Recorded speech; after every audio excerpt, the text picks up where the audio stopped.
मा फलेषु कदाचन मा कर्मफलहेतुर्भुः मा ते सङ्गोत्स्वकर्मणि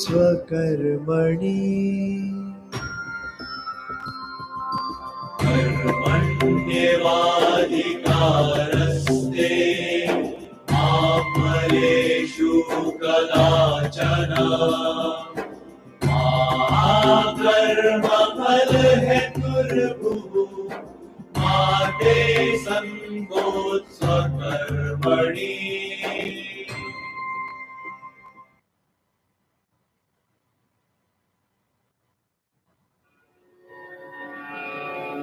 कर्मण्येवा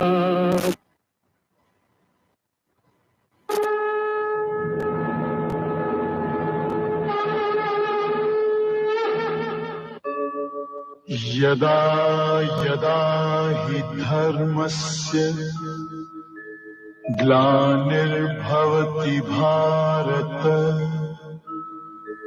अभ्युत्थानम् अधर्मस्य तदात्मानं सृजाम्यहम् परित्राणाय साधूनां विनाशाय च दुष्कृतां धर्म संस्थापनार्थाय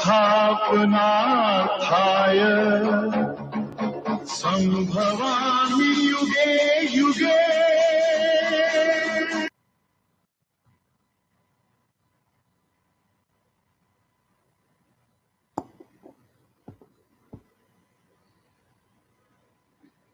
सभी को प्रणाम।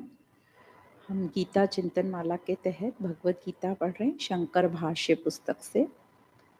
18वां अध्याय चल रहा है और 18वें अध्याय में हमने कल 63 नंबर के श्लोक तक लिया था और कल 63 नंबर के श्लोक में भगवान ने गुहितर और गुहितम बताया हमको कि क्या है गुहितर और गुहितम ज्ञान। तो उसमें कर्म योग बताया, शरणागति बताई और उसके पहले हमने पढ़ा था स्वभाव के बारे में और कैसे ये हमारा जो स्वभाव है ये झूठा स्वभाव है। एक्चुअली है तो स्वरूप आनंद स्वरूप, पर भ्रम के कारण, अज्ञान के कारण हम झूठ को ओढ़कर बैठ गए और उस झूठ को ही हम सच मान रहे हैं। ये पूरी प्रकृति जो कि असत्य है उसी को हम सत्य मानकर बैठे हैं। तो उसी भ्रम को तोड़ने की ये आत्मज्ञान कोशिश कर रहा है। तो आज हम चलते हैं श्लोक नंबर 64 पर। तो श्लोक नंबर 64 इस प्रकार है। सर्वगुहातमं भूयश शृणु मे परम अवचः इष्टोऽसि मे दृढमिति ततो वक्ष्यामि ते हितम्। तो इस श्लोक में भगवान क्या कहना चाह रहे हैं कि सबसे अत्यंत गोपनीय मेरे परम उत्तम वचन जो अनेक बार कहे हैं उनको फिर से तू मुझसे सुन। तो यहाँ क्लियर कर रहे हैं कि जो अनेक बार चीजें बोल दी गई हैं तू फिर से उनको मुझसे सुन, क्योंकि तू मेरा अत्यंत प्रिय है। दृढ़म इष्ट बोला, तू मेरा अत्यंत प्रिय मित्र है, इसलिए यह विशेष हित की बात मैं तुझसे कहूँगा। तो यहाँ ये देखना है कि भगवान जो भी कहते हैं वो हितकारी ही कहते हैं। तो यहाँ तात्पर्य ये बता रहे हैं कि तू मेरा प्रिय है, केवल इसी कारण मैं तेरे से हित की बात कहूँगा, अर्थात परम ज्ञान प्राप्ति का साधन कहूँगा, क्योंकि यही साधन सब हितों में उत्तम हित है। तो यही भगवान उसको बार बार समझाने की कोशिश कर रहे हैं, क्योंकि इसके पहले अर्जुन ने ध्यान नहीं दिया, इसलिए अब इस बात को फिर से रिपीट कर रहे हैं। और शब्द बोला सर्वगुहितमम, मतलब जो 63 नंबर के श्लोक में भगवान ने गुही और गुहितर बताया था, गुही कर्मयोग को बताया था और गुहितर बताया था जब कर्मयोग से उठकर उपासना की तरफ चलते हैं और शरणागति करते हैं, वो गुहितर ज्ञान बताया। और जो गुहितम बताया था उसको बताया कि 9वें अध्याय में और 15वें अध्याय में जो भगवान ने अपना प्रभाव बताया है, अपना आत्मस्वरूप बताया है, उसको बोला था गुहितम।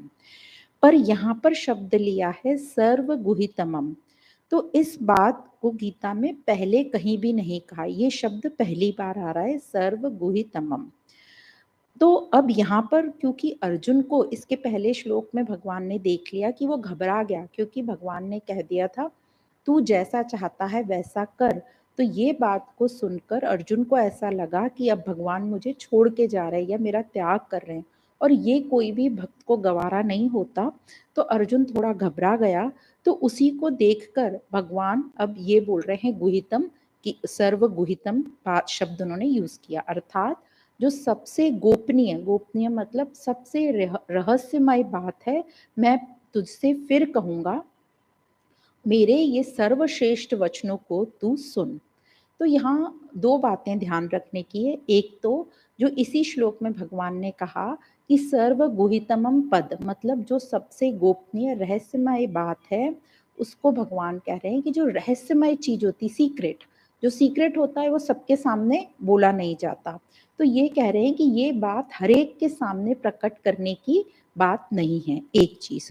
और दूसरी चीज, आगे जो अभी 67 नंबर के श्लोक में आएगा, उसमें बताया है कि ये जो बात है, मतलब ये जो ज्ञान है, ये असहिष्णु को नहीं बताना है और अभक्त को नहीं बताना है। तो असहिष्णु का मतलब होता है जिसको सुनने की इच्छा नहीं है, उसको नहीं बताना। तो इस प्रकार ये दो बातें बताई कि ये रहस्य सबके सामने प्रकट करने वाला नहीं है, और दूसरा जिसको सुनने की इच्छा नहीं है उसको ना बताया जाए, और जो अभक्त है उसको ना बताया जाए। क्योंकि हम पकड़ पकड़ के ज्ञान सुनाने लगते हैं ना, तो वो कुछ काम का नहीं है, भगवान यहाँ साफ साफ कह रहे हैं। तो ये दोनों बातों को बताकर भगवान ने इन दोनों श्लोकों के फिर बीच में 66 नंबर के श्लोक में बोला है, जो सर्व गुहितम बात है वो आगे 66 नंबर के श्लोक में आएगी, जिसमें उन्होंने कहा है सर्व धर्मान परित्यज्य मामेकम शरणम व्रज। तो इस सर्व गुहितमम बात को उन्होंने वहां पर रखा है। तो ये जो ऊपर दो बातें कहने का तात्पर्य भगवान का यह है कि यह जो गीता है अत्यंत रहस्यमय है, खास उपदेश है, इसलिए हर किसी के सामने इसको प्रकट नहीं करना, ये सीक्रेट है, टॉप सीक्रेट। और ये जो शब्द है सर्व गुहितमम, ये गीता में एक ही बार आया है। और ऐसे ही श्लोक नंबर 66 में जो शब्द आया है सर्व धर्मान परित्यज्य माम एकम शरणम व्रज, वो भी एक ही बार आया है, क्योंकि ये सबसे सीक्रेट है, रहस्यमय है। फिर वो कहते हैं भूयि शुणु, मतलब जो पहले भी कहा था, ये शब्द पहले भी आए हैं, ये आया था 10वें अध्याय के पहले श्लोक में। वहां पर क्या कहा था, भूयः शृणु करके महाभाव करके बोला गया था।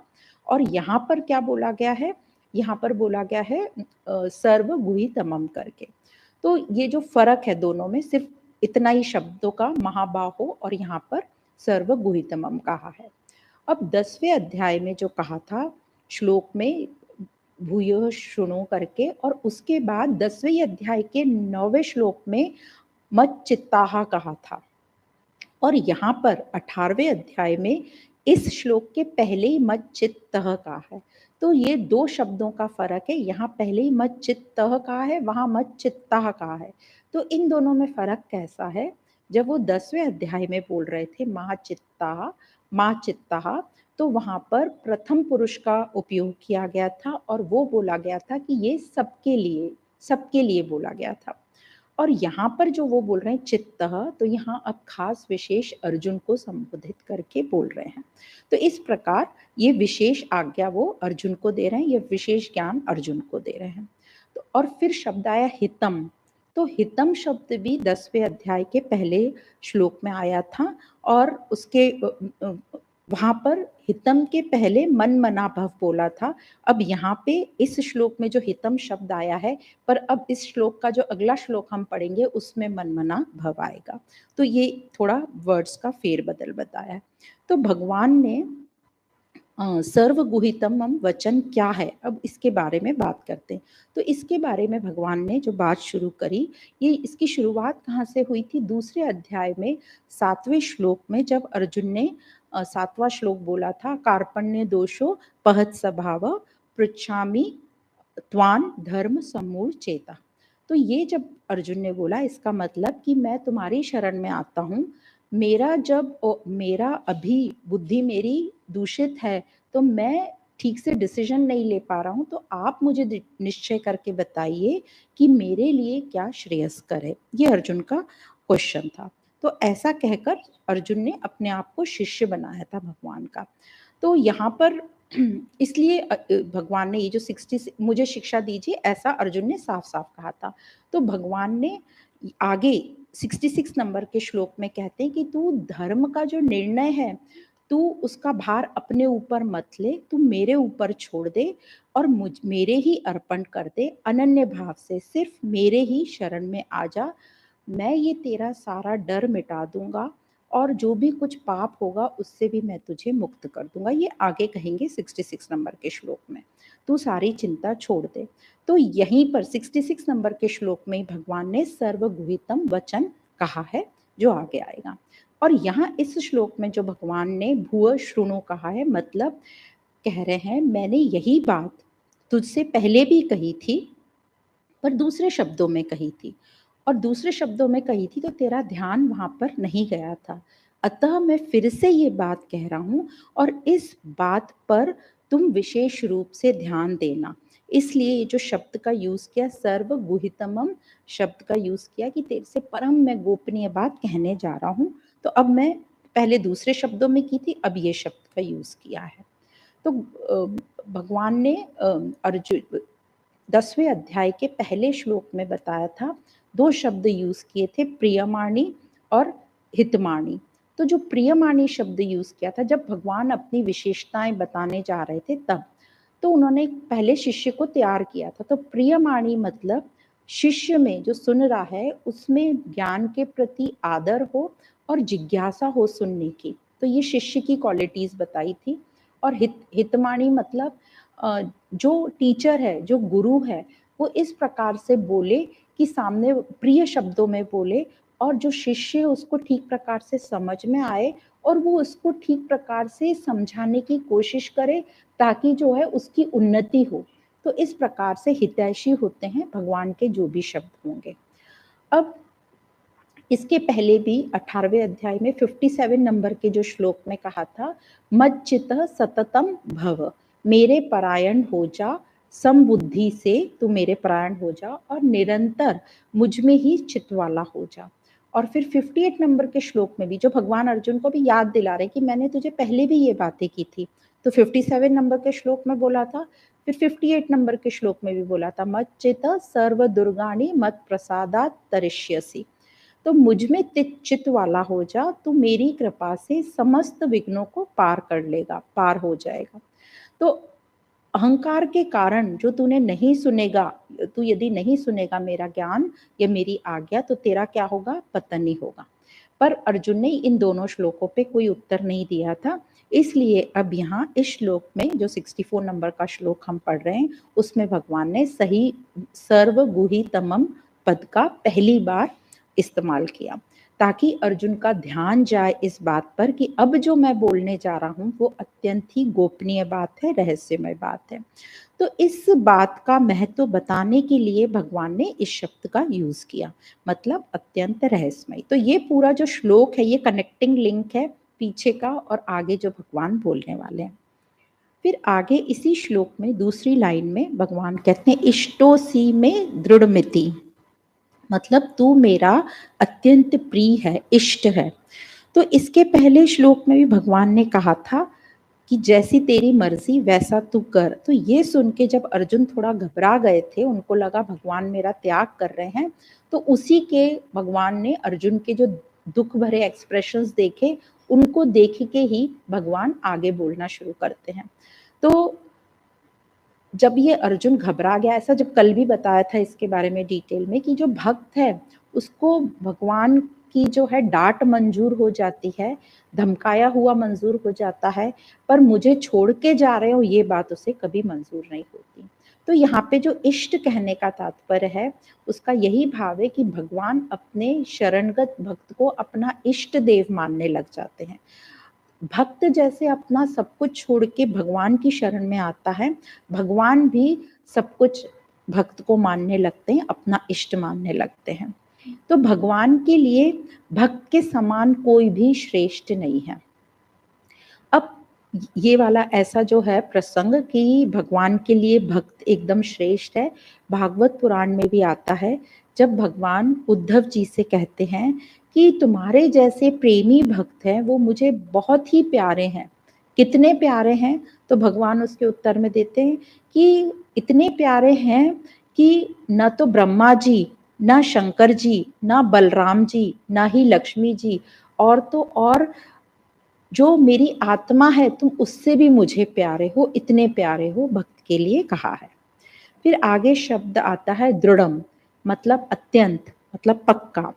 तो यह यहाँ पर दृढ़म कहने का तात्पर्य यह है कि अर्जुन से कह रहे हैं भगवान कि तूने जब एक बार मुझे कह दिया, वो दूसरे अध्याय का 7वां श्लोक ही है, एक बार जब तुमने मुझे कह दिया कि तुम मेरे शिष्य हो और तुम ही बताओ कि मेरे लिए क्या कल्याणकारी है, तो फिर अब तुम क्यों भयभीत हो रहे हो?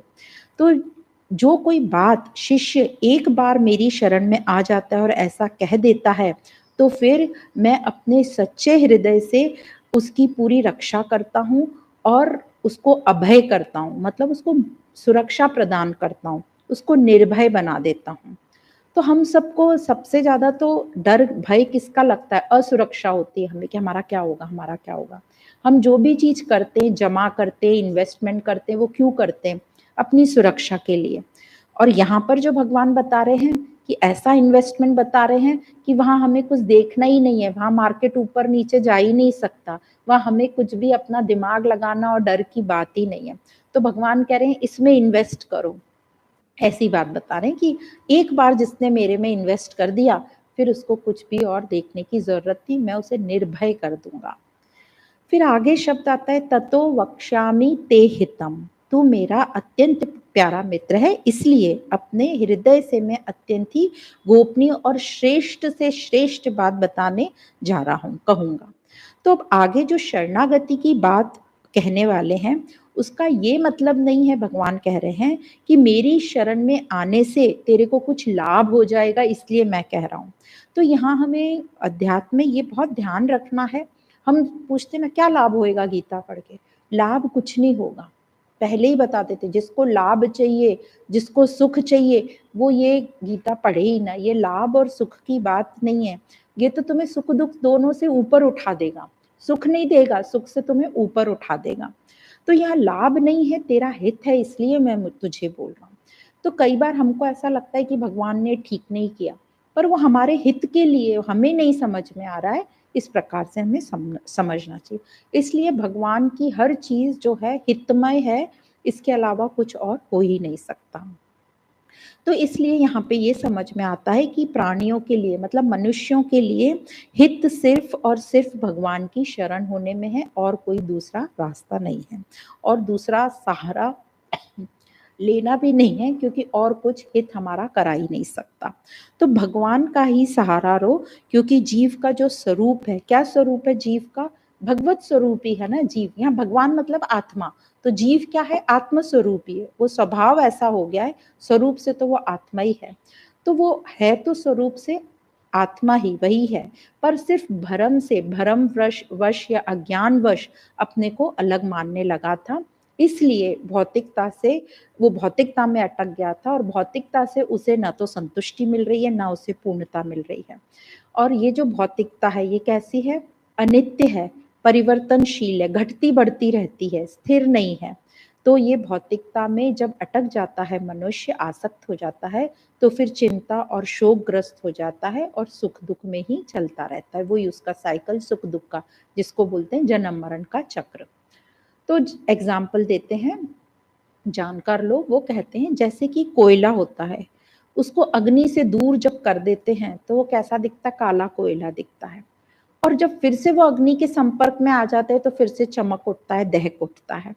तो ऐसे ही मनुष्य जब भगवान से दूर हो जाता है तो वो कैसा हो जाता है, सुख दुख के चक्र में पड़ जाता है। पर जैसे ही वो भगवान की शरण हो जाता है तो उसमें फिर से चमक आ जाती है, वो आनंदित हो जाता है।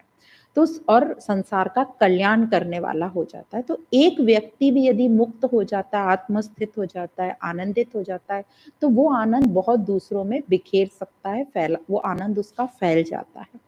तो इस प्रकार इस श्लोक में पहले भी जो इसके पहले भी, इस श्लोक के पहले भी जो शरणागति की बात बताई है और इसके बाद भी जो श्लोक रहेगा 66 नंबर का जो हम कल पढ़ेंगे, उसमें भी शरणागति की बात बताई है।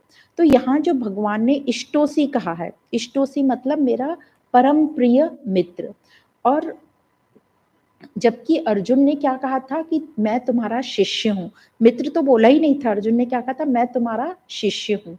तो कहते हैं कि जो गुरु होते हैं वो क्या बनाते हैं, चेला बनाते हैं या शिष्य बनाते हैं।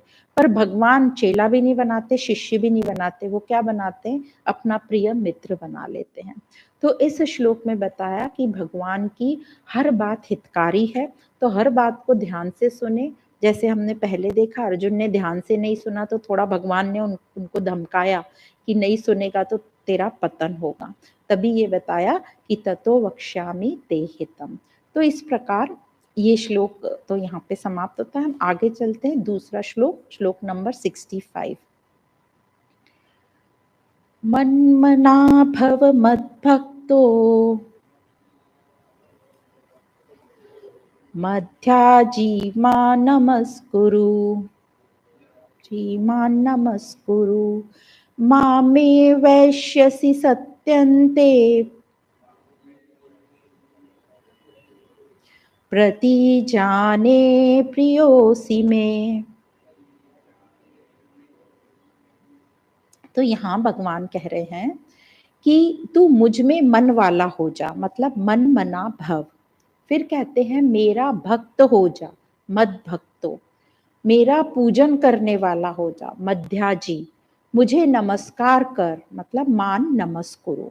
तो ये पूरी लाइन में ऐसा बोला है। और फिर बोलते माँ में वैश्यसी, मतलब ऐसा करने से मुझे ही तू प्राप्त होगा। तो ये इस प्रकार से भगवान अब बोल रहे हैं अर्जुन को, ये मैं तेरे सामने सत्य प्रतिज्ञा करता हूँ क्योंकि तू मेरा अत्यंत प्रिय है। तो यहाँ पर श्री भगवान कह रहे हैं अपना मन मुझ में लगा। अब भगवान ने बोल दिया अपना मन मुझ में लगा, पर हम सब जानते हैं कि हमारा मन कैसा है। कैसा है हमारा मन? हमारा मन तो इधर उधर भटकता रहता है, कल्पनाओं में चलता रहता है, और अपने ही उसने अपने अपने सुख, हर किसी के मन ने अपने अपने सुख के पैमाने बना लिए हैं और उसी में चलता रहता है, डोलता रहता है, हलचल में रहता है, अशांत रहता है। और जब तक मन में ज्ञान नहीं मिलता, ये मन जो है हमारा स्थिर होता ही नहीं है। तो कहते हैं मन का अपना कुछ बेस नहीं होता, वो अनुभवों पे चलता है। मन क्या है? यही पूरे अनुभव विचार जो हमने अपनी सोच कर रखी है, पर चलता हम पूरे मन के साथ ही, हम पूरे हैं मन ही, अंदर बाहर सब हमारा मन ही प्रकट करता है। जो भी करता है, दुख सुख जो होता है मन को ही होता है। तो मन का अपना कुछ बेस नहीं है, वो अपने पास्ट मतलब पुराने अनुभवों से और फ्यूचर में वो क्या करेगा या क्या होने वाला है उसके ऊपर निर्भर रहता है, उसका अपना कुछ नहीं रहता। तो कहते हैं कि जो मन है वो कैसा रहता है, जैसे एक दृष्टांत है कि वो संटा बंटा जैसा रहता है। संटा से पूछा जाए कि तुम कहाँ रहते हो, तो वो बोलेगा कि मैं बंटा के सामने रहता हूँ। तो उससे पूछेंगे बंटा कहाँ रहता है, तो बोलेगा वो मेरे घर के सामने रहता है। तो तुम दोनों कहाँ रहते हो? एक दूसरे के घर के सामने रहते हैं। वो उसको पता ही नहीं है उसका सही एड्रेस क्या है। तो ऐसे रिलेटिविटी में मन हमारा बात करता है, जिसको बोलते हैं सापेक्षता में बात करता है, रिलेटिविटी में, उसको अपना कोई बेस नहीं है। तो वैसे ही हमारा मन है, पास्ट में जाता है, फ्यूचर में जाता है, उसको अपना कोई बेस नहीं है। पुराने अनुभवों से और भविष्य में क्या होगा उसके हिसाब से वो चलता रहता है। पर जब इस मन को, इस अविवेकी मन को, इस अज्ञानी मन को, इस चंचल मन को जब ज्ञान मिल जाता है, ये ज्ञान मिलने लगता है, तब उसका विवेक जागृत होता है। तो क्या विवेक जागृत होता है मन के लिए? अब मन को समझ में आता है कि मेरे लिए क्या अच्छा है, और उसको ये समझ में आता है कि अब मैंने किसका साथ लेना चाहिए, मैं, और उसको अब समझ में आता है कि मैं अभी तक किसके साथ दिल लगा के बैठ गया था, और जिसके साथ मैं दिल लगा के बैठ गया था उसने मुझे क्या दिया, दुख ही दुख दी, चिंता ही चिंता दी, और मुझे बांध के रख दिया, मैं बंधनमय हो गया। अब उसको लगता है कि अब मुझे स्वतंत्र होना है, मेरा ये गुण ही नहीं है बंधन का, मैं तो स्वतंत्रता चाहता हूँ। तो अब उसको लगता है कि मैं इस कैद से बाहर निकलना चाहता हूँ। तो मन को अब कोई ऐसा चाहिए कि जो मन के बंधन काट दे, अपने मन को जो है फ्री कर दे, बंधन काट दे। तो अब ये मन को समझ में आने लगता है कि मैंने जिसको ये दिल दिया था उसका अपना ही कोई वजूद नहीं है, ये प्रकृति को दिल दे बैठा था, और प्रकृति तो परिवर्तनशील है, घटती बढ़ती रहती है, इसका अपना ही कोई वजूद नहीं, ये किसी और पे डिपेंड रहती है। जैसे हम देखते हैं ना, वो एक स्टोरी थी कि एक कोई भिखारी राजा के पास आता है और बोलता है कि मुझे ये चाहिए, ये चाहिए। तो राजा बोलता है बैठो थोड़ी देर में आता हूँ, और वो अंदर अपने प्रार्थना कक्ष में जाता है और भगवान से प्रार्थना करता है। तो भिखारी भी देखने जाता है कि ये किससे मांगने जा रहा है। तो वो देखता है, ये तो किसी से मांग रहा है वहां पे। और फिर राजा बाहर आके बोलता है कि तुम्हें ये मिल जाए। बोले नहीं चाहिए, जब तुम उससे मांग रहे हो तो मैं ही डायरेक्ट उससे मांग लेता हूँ। तो ये देखता है हमारा मन कि ये जो प्रकृति है इसकी अपना तो कोई वजूद ही नहीं है, ये तो और किसी पे डिपेंड है। तो अब मन है अपने आप को उठाता है। देखो ये मन ही है जो दुखी हो रहा है, और ये मन ही है जो चाहता है मैं ऊपर उठ जाऊं, और ये मन ही अपने आप में बल इकट्ठा करता है और अपने आप को ऊपर उठाता है। तो शब्दों का फेर बदल है, करता सब वो मन ही है। तो अब मन को लगता है कि नहीं नहीं, मुझे ऐसे दुख में नहीं रहना है, ऐसे मुझे नीचे गिरे हुए नहीं रहना है, मुझे तो ऊपर उठना है। अब मुझे किसी ऐसे का सहारा चाहिए, कोई स्ट्रॉन्ग पर्सनैलिटी चाहिए जो मेरा उद्धार कर दे, जो मेरे को ऊपर उठा ले, जो मेरा जीवन जो है निखार दे। तो अब मन उसकी खोज में निकल जाता है, और यदि ऐसे में उसे कोई मिल जाए, और मिल ही जाता है, और जो कह दे कि मन को मुझ में लगा, फिर तो क्या है, उसकी तो बात बन गई और वो बड़ा खुश हो गया। और यहाँ पर वैसे ही हुआ, श्री कृष्ण कह रहे हैं अर्जुन को मुझ में मन लगा। मुझ में मतलब अब यहाँ क्लियर होना है, मुझ में मतलब वो कृष्ण नहीं है भागवत वाला मोर पंख वाला, यहाँ कृष्ण का मतलब है आत्म तत्व। तो यहाँ श्री कृष्ण कह रहे हैं मुझ में मन लगा, मतलब जो तू बाकी इतनी सा भी चीजों को पकड़कर बैठा था, कौन सी चीजों को पकड़कर बैठा था? अर्जुन ने सबसे पहले क्या था, मोह हो रहा है उसको, उसको युद्ध नहीं करना क्योंकि इतने सब संबंधी दिख रहे हैं, मोहवश। तो मोह को जो तू पकड़ के बैठा है, तू जो पाप पुण्य को पकड़ के बैठा है, तू कुल को पकड़ के बैठा है, संबंधियों को पकड़ के बैठा है, इन सबको तू छोड़, जो भी तूने पकड़ के बैठा है। अहमता ममता को छोड़ के, ये मैं हूँ, ये मेरा है, इन सबको तू छोड़, और तू इन सबको छोड़कर मेरा हो जा, मतलब तू अब ऊंचा उठ जा, ये मैं मेरे को छोड़कर तू ऊपर उठ जा। फिर आगे भगवान कहते हैं मेरा भक्त हो जा। तो भक्त का क्या मतलब है? भक्त का मतलब है एक तो कि जो दिन रात अपने इष्ट के ही गुणगान गाए और उसी की माला जपता रहे। माला जपता रहे मतलब ये नहीं है फिजिकली, उसके मन में कंटिन्यूसली अपने इष्ट के प्रति प्रेम रहे, इसीलिए वो उसके गुण गाएगा। और गुण गाने का मतलब ये है कि उसको भी वैसा बनना है, वो ये ध्यान रखे। और ऐसा करने से भक्त के मन में कुछ दूसरे विचार नहीं आएंगे, जो प्रपंच के विचार है वो नहीं आएंगे। और दूसरा भक्त उसको भी कहा जाता है, ये उसमें वो भी गुण होते हैं जिसका अपने इष्ट पर पूरा विश्वास हो। तो एक तो जो अपने इष्ट के प्यार में हो और पूरे टाइम इष्ट के गुणगान करे, और दूसरा उसको अपने इष्ट पर पूरा विश्वास हो, और इष्ट उसको जो रास्ता सजेस्ट कर देगा वो उसी पर चलेगा, और जैसी परिस्थिति में उसका इष्ट उसको रखेगा वो वैसे परिस्थिति में राजी रहेगा, रजा में राजी। तो यहाँ कह रहे हैं श्री कृष्ण कि मेरा भक्त हो जा, मतलब दिन रात मेरा ही ध्यान कर। तो जो झूठ हमने जो इतना इकट्ठा कर रखा है तो उसको छोड़, सिर्फ मेरा ही ध्यान कर, मतलब आत्मा का ध्यान कर। तो 24 घंटों में से पूरे 7 दिन जो है, 24 घंटे, 24/7 बोलता है ना, 24/7 सांसों में जितनी बार हमारी सांस चलती है, सांसों की माला में मेरा ही सिमरन हो, ये इस बात का मतलब है। तो ध्यान रहे, क्या ध्यान करना है? तो अपने तरफ देखो, मैं हूं कौन, मैं क्या बनकर बैठा हूं, और मुझे क्या बनना है, ये हमेशा याद रहे। तो ये हुआ मेरा भक्त हो जाना। फिर भगवान कहते हैं मध्याजी, मतलब मेरी पूजा करने वाला हो जा। पूजा करने वाला मतलब अपनी उच्चतम स्थिति को देखो कि तुम हो क्या, तुम्हारा स्वरूप क्या है और तुम क्या बनने बैठे हो। तो अपनी उच्चतम स्थिति को याद कर कर उसकी पूजा कर कि मुझे उसके जैसे बनना है। तो जो भी हम कर्म करते हैं उसको ईश्वर अर्पण करो। और ईश्वर अर्पण क्यों करो? ईश्वर को खुश करने के लिए नहीं, अपने अंतःकरण को शुद्ध करने के लिए, अपने बंधनों से मुक्ति पाने के लिए। तो हमारे सामने हम देखते भी हैं, जब जब हमारे सामने कोई श्रेष्ठ पुरुष आते हैं, संत लोग आते हैं, मुनि लोग आते हैं, तो हम उनको पूजते हैं। इसीलिए कह रहे हैं अपनी श्रेष्ठतम स्थिति देखो और उसको पूजो। तो यहाँ श्री कृष्ण क्या कह रहे हैं? यहाँ कह रहे हैं मेरा पूजन कर, मतलब जो तेरी आत्मिक स्थिति है, या श्री कृष्ण जो आत्मा है उसको कह रहे हैं मेरा पूजन कर, ऐसा अर्जुन को कह रहे हैं।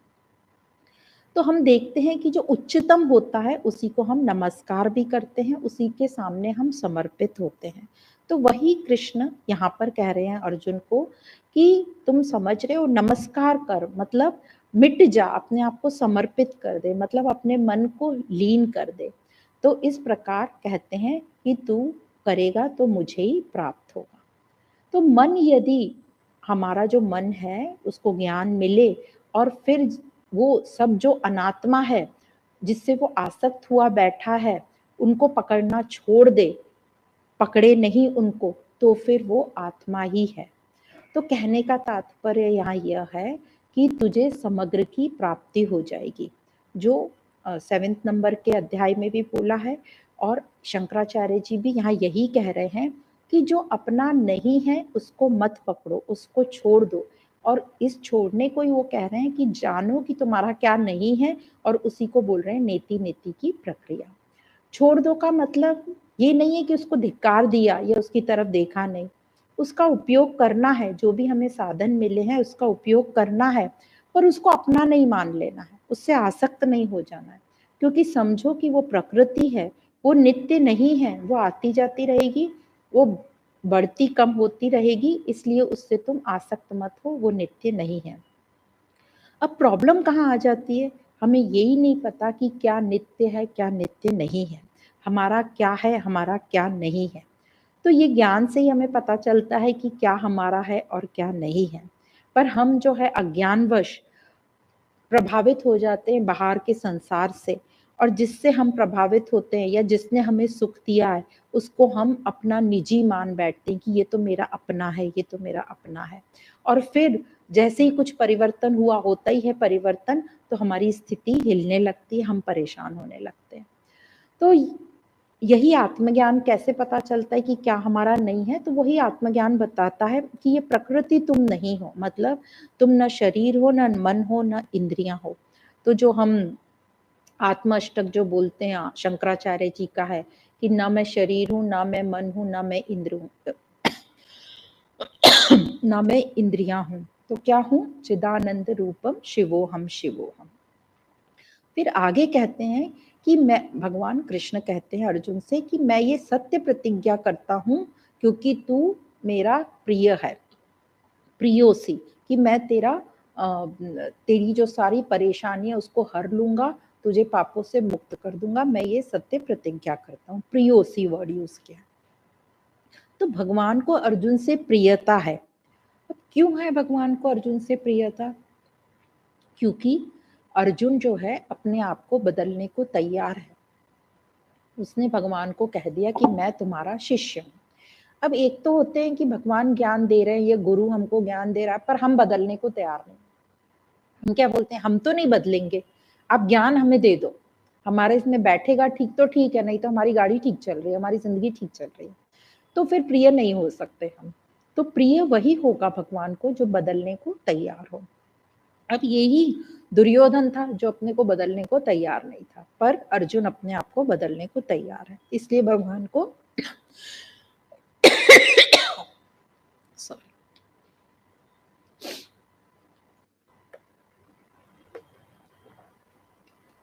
तो इसलिए कहा है कि अर्जुन भगवान को प्यारे थे। तो अर्जुन ने श्री कृष्ण को पहले ही कह दिया था कि मैं तुम्हारा शिष्य हूँ और आप ही मुझे बताइए कि मेरे लिए क्या कल्याणकारी है, क्या श्रेयस्कर है। तो एक्चुअली जो है ये प्रकृति को जैसा हम देखते हैं ममत्व भाव में, पर यही प्रकृति का हम मातृ स्वरूप भी देखते हैं। तो जैसे 2 दिन पहले अपन ने बात की थी कि जब माँ की ममता वो मातृ प्रेम में बदल जाएगी तो उसका जो है वो प्राणियों का या अपने बच्चों का उद्धार करेगी। तो यहाँ हमें यही समझना है कि प्रकृति जो है उसको हम माँ बोलते हैं, और किसी भी माँ का क्या उद्देश्य होता है कि जो उसके बच्चे हैं वो प्रगति करें और आगे जाएं।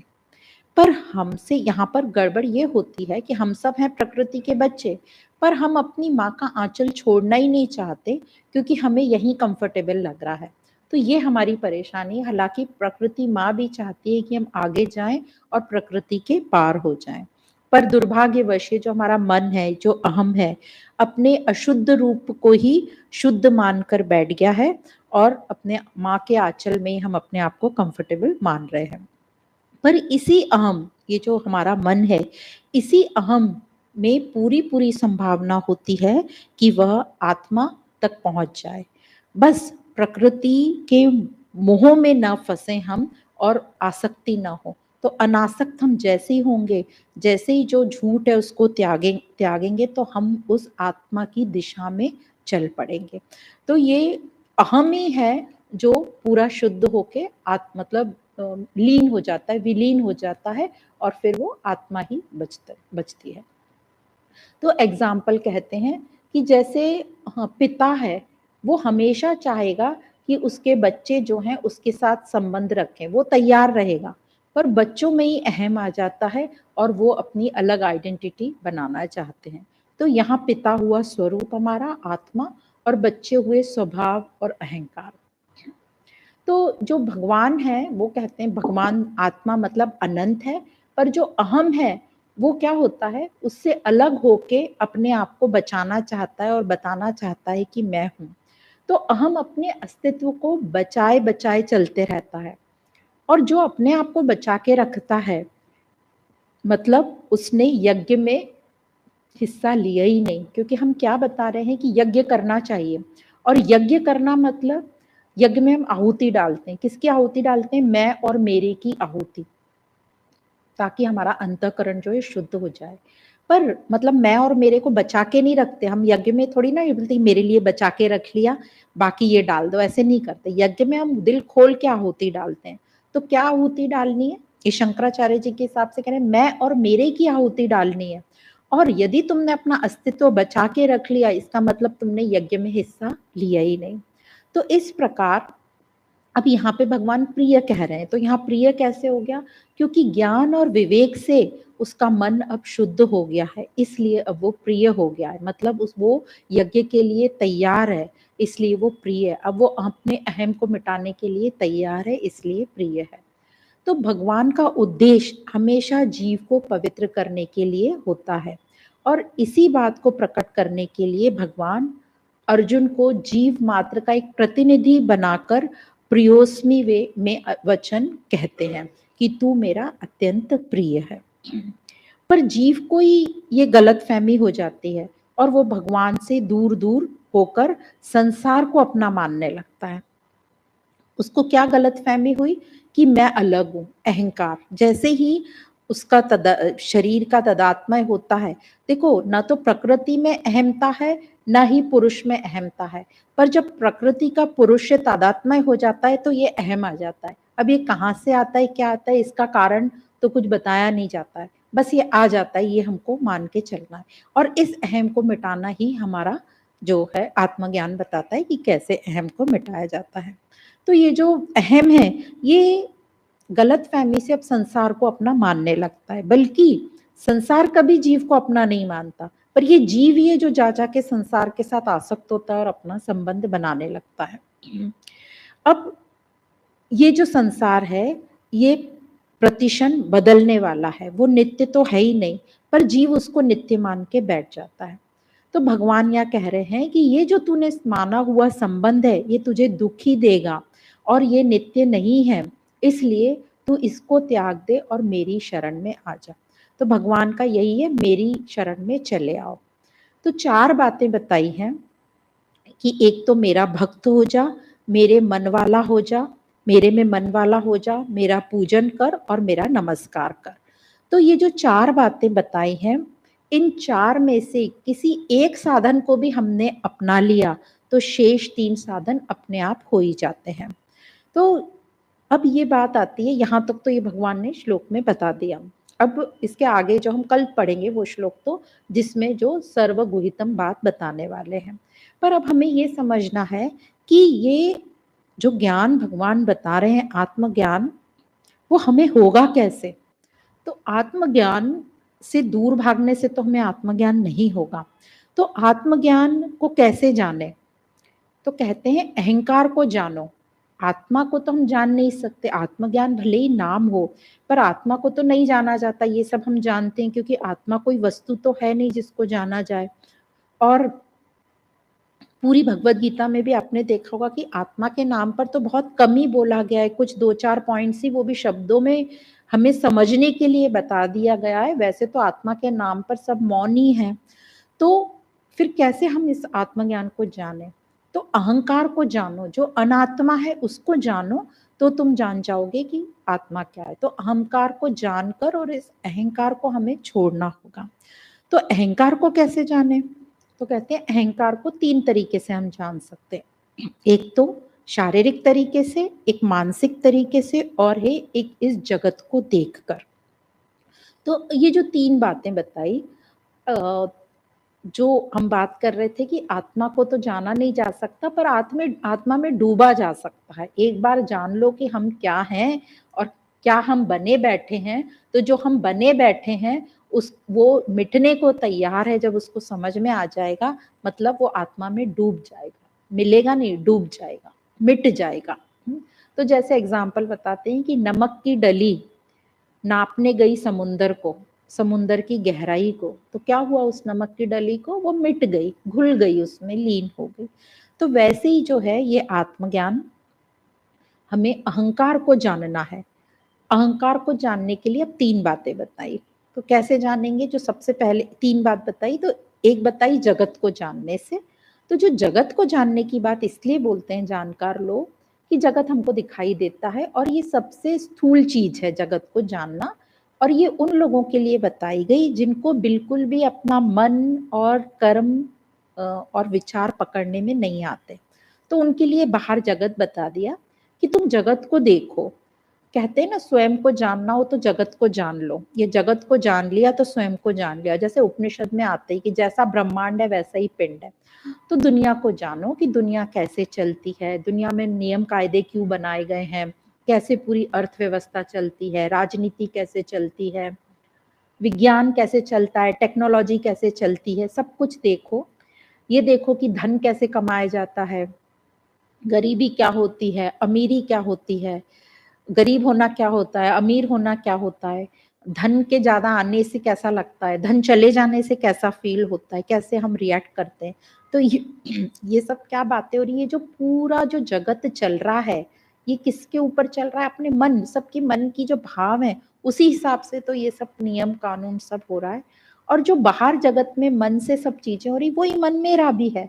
तो जैसे बाहर चलेगा वही मन मेरा चलेगा। तो इस प्रकार ये स्थूल तरीका है स्टार्ट करने का, जिसको समझ में नहीं आए कि विचारों को कैसे देखें, तो इस प्रकार वो आत्मज्ञान में प्रवेश कर सकता है। पर फिर वो जगत को देखकर खुद के मन को भी अप्लाई करना पड़ेगा कि मेरा भी मन ऐसा चल रहा है और मैं इसको कैसे ठीक कर सकता हूँ। तो ये तो बहुत एक स्थूल तरीका हो गया। फिर आगे बोलते हैं इससे भी एक सूक्ष्म, थोड़ा सा सूक्ष्म तरीका है, वो है अपने कर्मों को देखना कि मैं कैसे कर्म करता हूँ, मैं कहाँ जाता हूँ, मैं क्या बोलता हूँ, मैं किन लोगों से मिलता हूँ, मैं क्या खाता हूँ, मैं अपना टाइम कहाँ वेस्ट करता हूँ। ये सब देखते जाओ अपने कर्म कैसे। और इससे भी एक सूक्ष्म तरीका है, वो जिसको सबसे सर्वश्रेष्ठ तरीका है, उसको बोलते हैं कि अपने विचारों को देखो। मतलब अपने कर्ता तक जाओ। कर्म तो बाहर दिख गया तो कर्म फिर भी इजी है, अब विचारों को देखो कि विचार कहाँ से उठ रहे हैं, क्योंकि जो विचार हैं वही कर्म में परिवर्तित होते हैं। तो विचार के साक्षी हो जाओ। तो अपने ही विचारों को के साक्षी हो जाओ। देखो ये विचार कहाँ से उठ रहे हैं, करते जाओ, विचार से कैसे कर्म हो रहा है, ये कौन सा विचार उठ रहा है, ये ऐसा विचार क्यों उठ रहा है, मेरे में ऐसे विचार क्यों आ रहे हैं, और फिर सोचते रहो ये विचार कहाँ से उठा, ये विचार कहाँ से उठा। तो ये एक प्रक्रिया है। जब हमको समझ में आ जाएगा तो हम ये करते करते करते विचार के एकदम मूल सूत्र पे पहुंच जाएंगे, जहां से ये विचार उठ रहे हैं। मतलब पहले स्थूल विचार दिखाई देंगे, फिर सूक्ष्म विचार देंगे, अच्छा मेरे साथ शायद ऐसा हुआ था इसलिए ये विचार आया। फिर और पीछे जाएंगे, अच्छा ये मेरा स्वभाव कुछ पड़ गया था, ये या पहले की टेंडेंसी है, या ये शरीर की टेंडेंसी है, इसलिए ये विचार आ गया। मेरे में ये ज्यादा क्यों आया, क्योंकि फलाना फलाना, फिर आपको सब पॉइंट्स मिल। और ऐसे करते करते हम बिल्कुल मूल तक चले जाएंगे जहां से ये सारे विचार उठ रहे हैं। तो अब वहां तक जब हम पहुंच जाएंगे, मूल जगह पर जहां से सारे विचार उठ रहे हैं, उस जगह को क्या बोलते हैं, अहम वृत्ति, टेंडेंसी, जो आदतें हमारी, अहम वृत्ति जिसको बोलते हैं। तो जब हम अहम वृत्ति तक पहुंच जाएंगे, मतलब हम अपने जो ज्ञान के आखिरी मंजिल तक पहुंच गए। अब जब हम अपने अहम वृत्ति तक पहुंच गए, तो अब हमारे पास ज्ञान और कुछ लेने को रहेगा ही नहीं, क्योंकि हम कौन साक्षी हो रहा था, मन ही साक्षी हो रहा था। तो ये अहम वृत्ति का ही एक पार्ट मन है ना। और अब जब हम पूरे साक्षी हो गए, तो अब ये अहम वृत्ति के पास कुछ देखने को बचा ही नहीं, वो खुद ही है ना जो साक्षी हो रहा था। तो जैसे जो त्रिपुटी में बोलते हैं ना, ज्ञाता, ज्ञान और ज्ञेय, तो ये तीनों एक हो गए। अब कोई बचा ही नहीं उसके पास। तो अब ये अहम वृत्ति जो है एकदम साक्षी हो गई, और इसके पास अब कुछ बचा ही नहीं है जो कहे कि मैंने ये जाना या मैंने ये देखा। अब ये अहम वृत्ति तैयार है मिटने के लिए।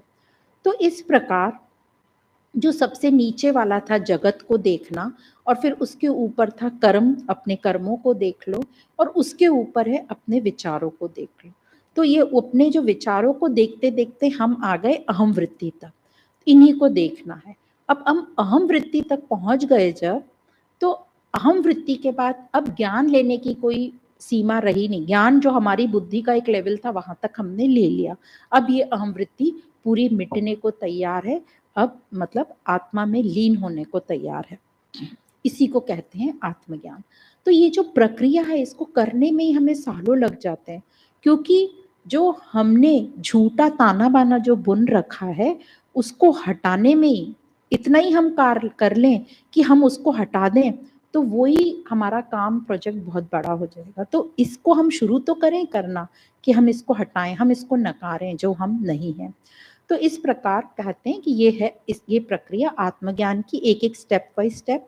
जैसे ही आप आगे चले गए, विचारों को देख रहे हैं, तो पीछे की सीढ़ी को आपको छोड़ते जाना है, फिर से पलट के जगत को देखने में नहीं आना है। तो जैसी जिसकी स्थिति उस हिसाब से काम करेंगे। फिर क्वेश्चन आता है कि आत्मज्ञान क्यों जरूरी है, क्यों चाहिए हमें आत्मज्ञान। आत्मज्ञान इसलिए चाहिए क्योंकि आत्मज्ञान हमको अपने आप से जनवाता है। हम हैं क्या फाइनली, हम अपने मन के साथ ही रहते हैं, मन ही है जो पूरा हमको चला रहा है। और हम सबसे ज्यादा किसके साथ रहते हैं, अपने साथ रहते हैं, मन के साथ रहते हैं। तो ये आत्मज्ञान हमको स्वयं से जनवाता है। तो अपन दुनिया भर का ज्ञान इकट्ठा कर लो, पर स्वयं को जानो ही नहीं, तो ये तो हम सबसे बड़े अनाड़ी रह जाएंगे। इसलिए अपने को जानना बहुत ही अनिवार्य है। तो जो मन में ये पूरे हमने झूठे भ्रम मान के हम बैठे थे, उन्हें हमें तोड़ना है। और अद्वैत ज्ञान ही हमसे ये करवाता है, हमसे कहता है कि तुम अद्वैत हो, मतलब सत्य मात्र हो। तो जो ज्ञान में है उनको समझ में आता है कि ठीक है हम सत्य मात्र हैं, समझ लिया थ्योरी में तो। पर यहाँ भी 3-4 लेवल के लोग होते हैं। जो साधारण लोग होते हैं उनके लिए तो सच बहुत सारी चीजें हैं। क्या क्या सच है, दुनिया भर की चीजें, परिवार सत्य, समाज सत्य, हमारी रीति रिवाज सत्य, हमारा देश सत्य, सूरज चांद सत्य, और फलाना ठिकाना सब सत्य है। तो ये हो गए साधारण लोग। फिर इससे जो ऊपर थोड़े होते हैं, जो थोड़े से बुद्धिजीवी होते हैं, जो थोड़े विज्ञान में रहते हैं, साइंस टेक्नोलॉजी में रहते हैं, वो कहते हैं कि ये पूरी सृष्टि में तो सच तो 2-3 चीजें ही हैं, अणु, परमाणु, एटम, मॉलिक्यूल, सब कुछ उसी का बना हुआ है। चलो ये दूसरा लेवल हो गया कि हजारों से सिमट के 2-4 पे आ गए।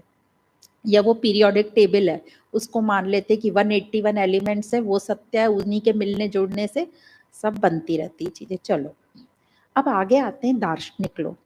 अब दार्शनिक लोग क्या कहते हैं कि दो ही चीजें हैं पूरी सृष्टि में। क्या है? प्रकृति और पुरुष। वो सांख्य योग पे चलते हैं, ठीक है, सांख्य दर्शन वाले। तो ये दार्शनिक लोग आए, क्या बोलते हैं? दृश्य और दृष्टा है। दृश्य क्या है? पूरी प्रकृति, और दृष्टा कौन है? पुरुष। तो ये हो गए दार्शनिक लोग। अब फिर उससे भी जो ऊपर हो जाते हैं, अब वो आते हैं भगवान गीता, कृष्ण गीता के रूप में, और वो वेदांत दर्शन हमको बता देते हैं। वो कहते हैं दो भी नहीं है। वो कहते हैं जो तूने सांख्य में समझा प्रकृति और पुरुष, वो मैंने तुझे 7वें अध्याय में बता दिया कि दोनों परा और अपरा एक ही है प्रकृति, और जो सत्य है वो इन दोनों से परे है, प्रकृति से भी परे है। तो सत्य एक ही है।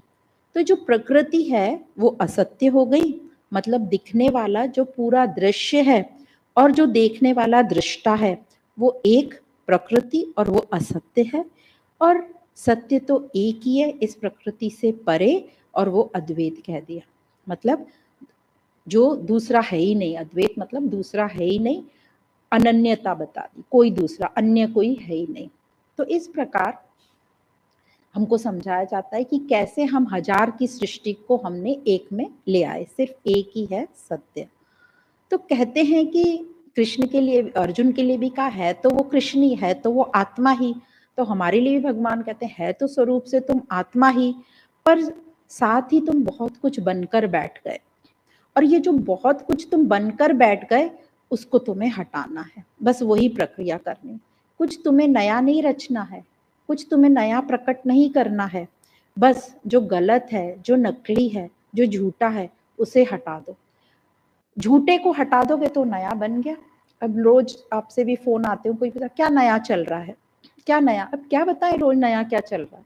तो बोलना शुरू कर दो, हाँ हमने जो झूठ है उसको हटाते जा रहे हैं तो हम नए बनते जा रहे हैं। यही एक प्रक्रिया हो सकती है।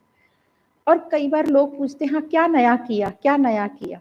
पर अब जो नया अपना साइकिल है, अब हम दूसरी बात पे जा रहे हैं, जो हम बोल रहे हैं जो अपनी पूरी प्रकृति चलती है, पैदा हुए हैप्पी बर्थडे टू यू हुआ, थोड़े बड़े हुए स्कूल गए डिग्री ली पार्टी हुई, फिर थोड़े और बड़े हुए शादी की पार्टी हुई, फिर घर लिया पार्टी हुई, फिर शादी बच्चे हुए फिर पार्टी करी, फिर कार ली फिर पार्टी करी। ये जो पूरा सर्कल चल रहा है, इस सर्कल को यदि कोई तोड़ दो तो कुछ नया हो जाएगा। कोई बोले हमको शादी नहीं करनी है कोई का बच्चा, तो नई बात हो गई, पर वो क्या नई बात कोई स्वीकारेगा? बिल्कुल नहीं स्वीकारेगा। तो जो नई बात जो बच्चा कर रहा है उसके पेरेंट्स को तो चेस्ट पेन होने लगता है, हार्ट अटैक होने लगता है, होता नहीं हार्ट अटैक, चेस्ट पेन जरूर होता है। तो ये हम नई बात करने भी नहीं देते, किसी को स्वीकारते भी नहीं, पर पूछते हैं क्या नया, क्या नया।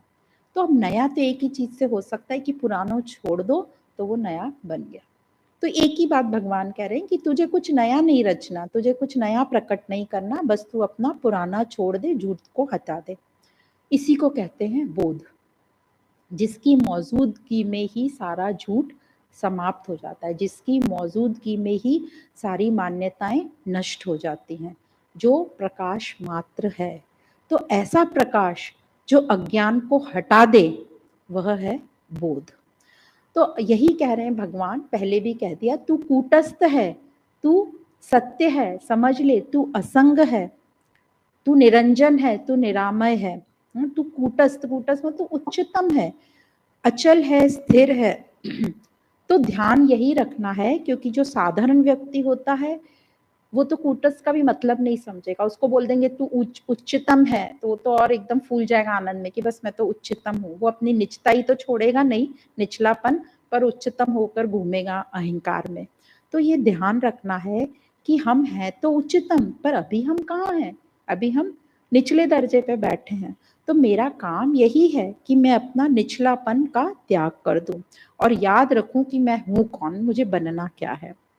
तो इस प्रकार भगवान कह रहे हैं कि ये जो सब विश्व में पूर्ण ब्रह्म है, एक ही चीज है अंदर और बाहर। तो हम घटाकाश महाकाश का एग्जाम्पल याद रख सकते हैं कि मटके के भीतर भी वही आकाश है और बाहर भी वही आकाश है। सिर्फ भरम है हमें कि ये मटके ने बीच में हमें डिवाइड, मतलब ये शरीर ने हमें डिवाइड करके रखा है। तो सबका आधार तो एक ही है। तो ऐसी हमारी जो मान्यताएं हैं, भगवान कह रहे हैं झूठी मान्यताएं, इनको त्यागो। तो एक दृष्टांत आता है कि एक परिवार था, बड़ा सुखी परिवार, बहुत अच्छे सब रिलेशंस, 3-4 जनरेशन साथ में रह रहे थे, मतलब बेटे, फिर उनके बच्चे, फिर पोते पड़पोते सब, और सब बहुत, किसी को किसी से शिकायत नहीं थी। तो एक बार एक उनके यहाँ गुरुजी पधारते हैं, तो बोलते हैं, बड़े खुश होते हैं कि इतना सुंदर तो परिवार मैंने कभी देखा ही नहीं, किसी को किसी से शिकायत नहीं है। तो जो उनकी हेड थी, वो फैमिली की हेड माता जी बोलती, हाँ गुरुजी सब बहुत बढ़िया है, कोई किसी को शिकायत नहीं है, पर मुझे एक चिंता बहुत खाई जाती है। तो स्वामी जी बोलते हैं, क्या भाई, क्या चिंता है? तो वो बोलती है कि मुझे एक ये चिंता ऐसी है कि इतना अच्छा मेरा परिवार है, इसको किसी की नजर ना लग जाए। तो ये क्या है, हमारे भरम है, ये हमारे मन में ही हमने सजा के रखे हैं भरम, कि ऐसा कुछ नहीं हो जाए। तो ये आपको याद होगा, यदि जो रमन महर्षि थे, उनके पास तो कोई भी जाता था और बोलता था कि हमें ऐसा हो रहा है, डर लग रहा है, भय लग रहा है, ये नजर लग रही है, जो भी डरी है ये सब, बुलाओ, बोले कौन को लग रहा है उसको बुलाओ, मैं उससे बात करता हूँ। तो सामने वाला बोलता था, मेरे मन को लग रहा है, बुलाओ मन को, कहाँ पर है। वो कोई भी बात उनके पास कोई जाती थी तो बोलते, बुलाओ जिसको डर लग रहा है, बोले मन को बुलाओ। अब मन को कहाँ से बुलाएंगे? तो बोले नहीं, वो मन तो मिल ही नहीं रहा। तो ये जो तुमने इतनी जिंदगी भर कल्पना, हम हर पल डरते हैं ना, कल ऐसा तो नहीं हो जाएगा, उसको ऐसा तो नहीं हो जाएगा, तो ये जो जिंदगी भर हमने डर डर के बिताया, और अब बोल रहे हैं डर किसको लग रहा है? मन को। इसीलिए बोल रहे हैं विचारों को देखो, डर किसको लग रहा था? मन को। अब बोले चलो बुलाओ मन। अब मन तो मिल ही नहीं रहा, कहीं मन है कहाँ? तो मन कहीं नहीं है, तो पता चलता है कि है ही नहीं मन, ये हमारा भ्रम है। तो जब हम ध्यान से देखते हैं तो पता चलता है मन है ही नहीं। इसीलिए बार बार कहते हैं ध्यान रखो, ध्यान रखो, ध्यान रखो। ये मन है ही नहीं, ये मन हमें बुद्धू बनाता रहता है, कुछ है नहीं।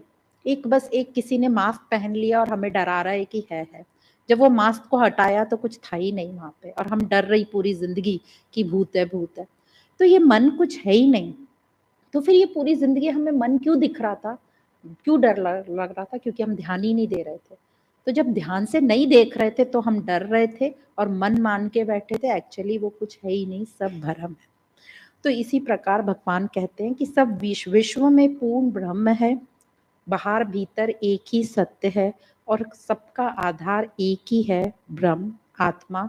और वह आत्मा, वह निराधार है, नित्य है, असंग है, और यही ज्ञान है।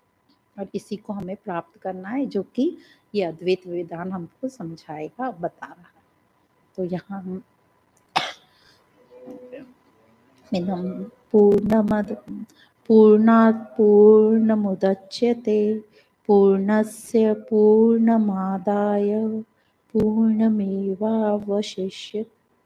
ओम शांति शांति शांति।